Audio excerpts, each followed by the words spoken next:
hate to break it to you, but you need to go into your top dresser drawer and find your N95 mask, probably a face shield. You're going to need 6 feet of social distancing because Sean Payton found a guy with contagious energy who is a glue guy who I think sets up the Denver Broncos very well to compete in the AFC West this season. We're going to break that down.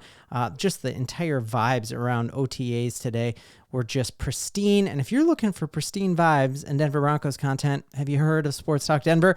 Well, you're catching it right now. It helps me out a lot. If you like that, if you would hit that like and subscribe button, and we are diving in to what we learned today at Broncos OTAs. So we hear from Sean Payton, and just looking at this right off the bat, you're seeing he's talking for 32 minutes. You've seen multiple times this year where he's talking for way, way, way longer than he has before. And his energy, his body language, he's not defensive. He's not short. He's just gushing with stories and he won't stop talking. You can tell he feels so much better about this team.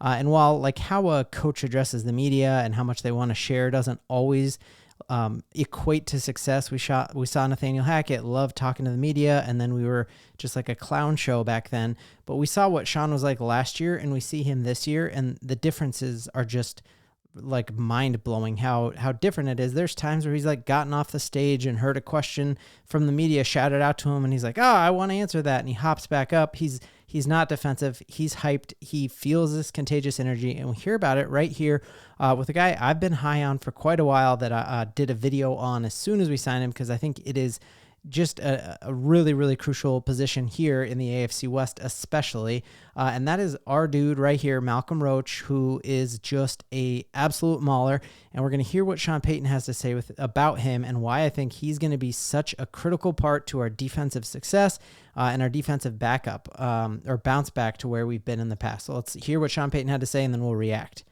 Hearing out here when he's playing. Roach? Yeah. What sort of, your experience with him and what he brings, both as in kind of that vocal leadership area, but also against. I think he loves playing. He really does.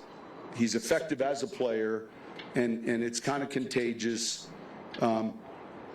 He's a really good teammate and someone that can play multiple positions, but there's certain guys that are glue guys in a locker room, and he's one of those guys that look, he had to steal first base. He was an undrafted free, he wasn't born on third base. He had to make it, and then he's a guy that appreciates every day, and his teammates quickly, I talked to a few of the other guys that have been here, and very quickly he's acclimated himself, and I'd say he endears himself to his teammates, and I think that's a good trait. With Mike. So we hear him say glue guy, contagious energy. We see that already PFF had him ranked the last 8 weeks of the season last year as the #1 run-stopping defensive tackle in the entire NFL.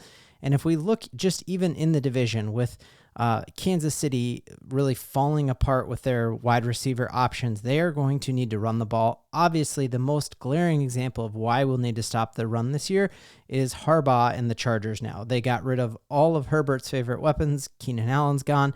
Williams is gone. And he went out and drafted Joe Alt like at the 5th overall pick. And I watched those Michigan teams for years, and he is about running the ball. And so I think stopping the run this year is going to be critical. We even look at the Raiders, and they got the mustache.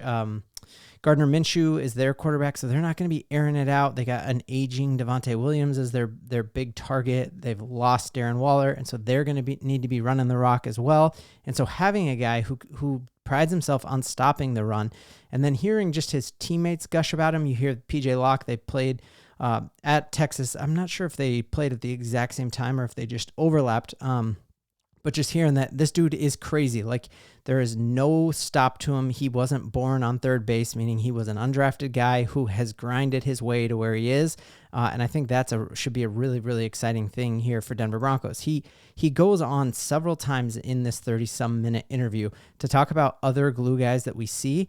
And the other guy that he mentions by name is PJ Locke. And that has me just incredibly excited because while all of our biggest additions to fix this team have been on offense with like getting Tim Patrick back, getting Mims in the starting spot, getting Troy Franklin, getting Vele, getting Dulcich back, getting Bo Nix, obviously. It's like all we've been getting Audric Estime. All of the hype has been, hey, our offense is finally going to be back to like fun Denver Broncos offense to watch. And so we maybe have felt like that defensive side of the ball has been neglected, but how much Sean Payton talked about the defensive side of the ball in this, and that's where this contagious energy is coming from.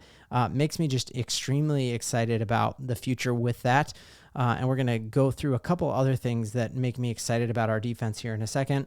Other guy he really glowed about and made me excited is Jaleel McLaughlin. Obviously, the first time I saw videos of him in this NFL offseason and OTAs, I truly thought I had my browser set to 2x speed because his footwork was so fast, and he already was fast last year, and it seems like he's even faster now. We know he needed to add some muscle, and he needed to learn the pass blocking schemes because by the end of the year, defenses knew that if Jaleel was on the field, he was getting the ball, and it was not going to be a throwing play because he just was such a liability in the pass block. And now I think we see that he's the first one in the door every day, and Sean Payton didn't say that about anyone else. And so that gushing about him being there at 5:15 and talked about how by the time most people are getting there for breakfast, he's already had a full workout. It just has me extremely excited about his future. It's impossible to watch highlights of him and not feel like he's a Jahmyr Gibbs. And we know Sean Payton and Dan Campbell are from the same coaching tree, and they really want that 1-2 speed and bruiser punch. And so I think having Jaleel McLaughlin, who has the outside speed that you just can't contain, and then having Javonte, who can run in the middle, and obviously Audric Estime, let's hope he recovers and feels healthy at the start of the season. I think we have a nasty 1-2 punch at the running back position that has me crazy hyped. Other big things that we heard about today was that Courtland Sutton is expected to be back. And again, I don't think Sean Payton, he chooses his words very, very carefully. And this is a kind of thing where if you say he's going to be back and he's not, you have egg on your face and it doesn't look good. And it doesn't seem like he's hedging whatsoever here. He talked about, this part was optional. It's mandatory coming right up here as soon as pads are on for mandatory OTAs. So I think Courtland Sutton is going to be back. And man, if Courtland Sutton comes back when we see these wide receiver deals rumored for CeeDee Lamb, we see what Justin Jefferson just got, man, if we could make it work for Courtland Sutton and could have a wide receiver one who's paid really in a team-friendly way like that, I think the sky is absolutely the limit here. Other things that have me crazy excited is just hearing about how much everyone is loving Jim Leonhard. Obviously, we know losing our defensive coordinator that Vance Joseph, folks were really high on our defensive coordinator or our defensive back coordinator before, but now hearing how much they're all loving Jim Leonhard and hearing PJ Locke himself just say that, hey, he's taken us to an entirely new level here. And here is him saying this thanks to DNVR, Zach Stevens. They do great work there covering all of OTAs, and it's great to be able to catch up on OTAs just on your lunch break, which is fantastic. Here's what he said about Jim Leonhard. You can see I kind of lit up a little bit. Man, it's awesome. Since he got here, I've been in constant communication with him about just different things I can work on, and it's just crazy, like the different things he brings to the table. And then actually having that, just having that background. And I want to say he was all-pro, right? Was he all-pro safety at one point? He was definitely all Big Ten. Oh, all Big Ten, whatever. Anyway, either way it goes. He's taught me some things that, I didn't really know about. So we've talked, obviously a lot of coaches in the NFL played football, but there is a really different thing to have our offensive line coach be a former offensive lineman for Sean Payton, to have our passing game coordinator be a former safety for the Denver Broncos. Like, there's a lot of that kind of chemistry that 1 + 1 doesn't equal 2. It can equal 10 when those pieces are lined up. I just finished the giant documentary on the New England Patriots, and it was all about having the right culture and dudes believing in each other. Like, if you were to pick on paper who is a better athlete between Tom Brady and Peyton Manning, you'd pick Peyton Manning. Like, he was a better athlete. I liked his brain more, but they just all bought into that culture, and 1 + 1 can equal 10 when you have the right dudes there. And I think we're starting to see that here.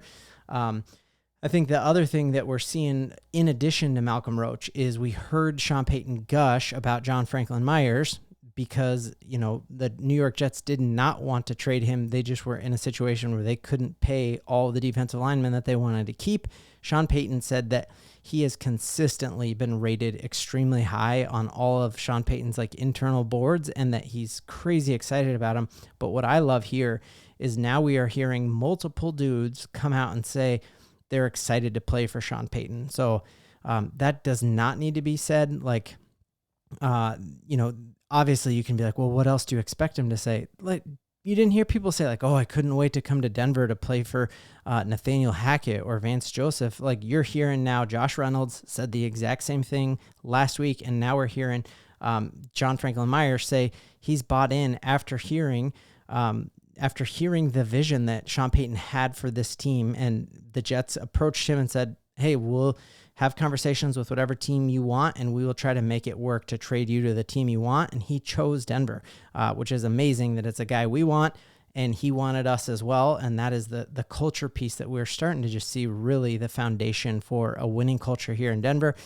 Hear what he has to say here.